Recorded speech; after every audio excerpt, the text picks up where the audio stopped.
satellite images, makikita natin yung dalawang weather system, bagamat itong intertropical convergence zone ay halos nasa labasan ng Philippine Area of Responsibility at ang naapektuhan nito ay yung bahagi ng Southern Mindanao, partikular na itong ilang bahagi ng Soc-Sargen. Magdadala ito ng maulap na kalangitan na may mga pag-ulan, pagkidlat, pagkulog, partikular na sa ilang bahagi ng Soc-Sargen at sa lalawigan ng Davao Occidental. Samantala, itong easterlies o yung hangin na nagbumula sa karagatang Pasipiko ay magdadala pa rin ng maulap na kalangitan na may mga pag-ulan, partikular na sa may bahagi ng Eastern Visayas. Magdadala rin ito ng mas malaking tsansa ng mga thunderstorms sa bahagi ng Bicol Region, Aurora at Quezon. Sa lalabing bahagi nating bansa, makikita nyo even dito sa may bahagi ng Luzon ay generally fair weather pa rin, medyo mainit na panahon, pero posible pa rin yung mga thunderstorms sa hapon hanggang sa gabi.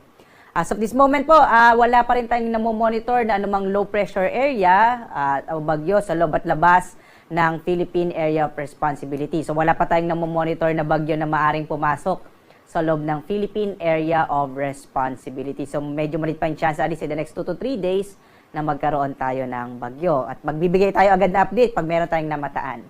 At dito nga sa Luzon, itong ating inaasang magiging lagay ng panahon, malaking bahagi ng Luzon ay makararanas ng mga isolated o pulo-pulong pag-ulan, pagkilat, pagkulog, medyo mainit pa rin sa tanghali.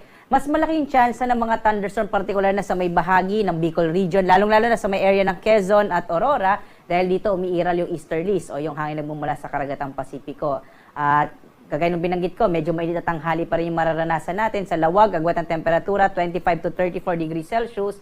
Sa Tagagaraw, abot pa hanggang 35 degrees Celsius. Sa Baguio naman, 18 to 24 degrees Celsius. Sa Kamaynilaan, 25 to 33 degrees Celsius. Asahan din natin dito sa Metro Manila yung mga thunderstorm sa hapon. Sa Tagaytay, 24 to 31 degrees Celsius. Habang sa Legazpi, 26 to 32 degrees Celsius. Dito naman sa bahagi ng Palawan, Visayas at Mindanao, mga isolated rain showers and thunderstorms na mararanasan sa Palawan. Agwat ang temperatura sa Calayan Islands, 25 to 33 degrees Celsius. Sa Puerto Princesa naman, 26 to 32 degrees Celsius.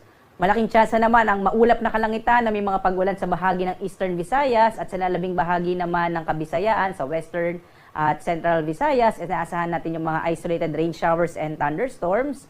Agwat ang temperatura natin sa Tacloban, 26 to 31 degrees Celsius. Sa Cebu naman, nasa 27 to 32 degrees Celsius at sa Iloilo, 25 to 32 degrees Celsius. At dulot nga ng Intertropical Convergence Zone o RTCZ, malaki naman yung tsansa ng maulap na kalangitan na may mga pag-ulan sa bahagi ng Soc-Sargen. Ito yung area ng Sultan Kudarat, Sarangani, kasama din itong area ng Davao Occidental. So posible pa rin yung mga pag-ulan sa bahagi, sa katimugang bahagi ng Mindanao. Samantala, at kasama din dyan yung South Cotabato Province. Sa lalabing bahagi naman ng Mindanao, mga isolated rain showers and thunderstorms din ang mararanasan. Agwat ang temperatura natin sa Cagayan de Oro, 26 to 32 degrees Celsius. Sa Davao, 26 to 32 degrees Celsius. At sa Zamboanga, 26 to 32 degrees Celsius din ang agwat ng temperatura. Wala pa rin tayong nakataas sa gale warning, kaya sa mga kababayan natin na mag-alakbay sa ating mga karagatan, ligtas namang pumalaot ang mga sasakyang pandagat, maliliit na mga bangka sa mga baybayin ng ating bansa. Iba yung pag-iingat kapag meron tayong mga thunderstorms na maaaring biglang magpalakas ng alon ng ating karagatan. At dahil unang araw nga sa buwan ng Hulyo, narito yung ating inaasahan na posibleng maging track ng mga bagyo kapag buwan ng Hulyo. Base dito sa ating climatological tracks, karamihan ng mga bagyo ay dumadaan sa may area ng Bicol hanggang sa may area ng Northern Luzon. Maari din itong mag-recurve. So kadalasan po, kapag meron tayong mga bagyo, ito yung kadalasan nagiging track niya. Mainly sa Luzon, sa may area ng Bicol o nag-recurve patungo sa may bahagi ng Japan. At bagamat minsan hindi nagla-landfall yung mga bagyo natin, kapag yung mga bagyo po ay nandito sa may northern part ng ating bansa, ito naman yung pagkakataon na nagkakaroon tayo ng hangin enhanced or pagpapalakas sa hanging habagat. So minsan kahit hindi tumatama yung bagyo sa lupa, malakas pa rin yung mga pag-ulan dito sa may western section ng Luzon at Visayas. Ito ay dulot nga ng pagpapalakas ng hanging habagat. So patuloy tayong magbibigay ng updates kapag may namataan tayong bagyo.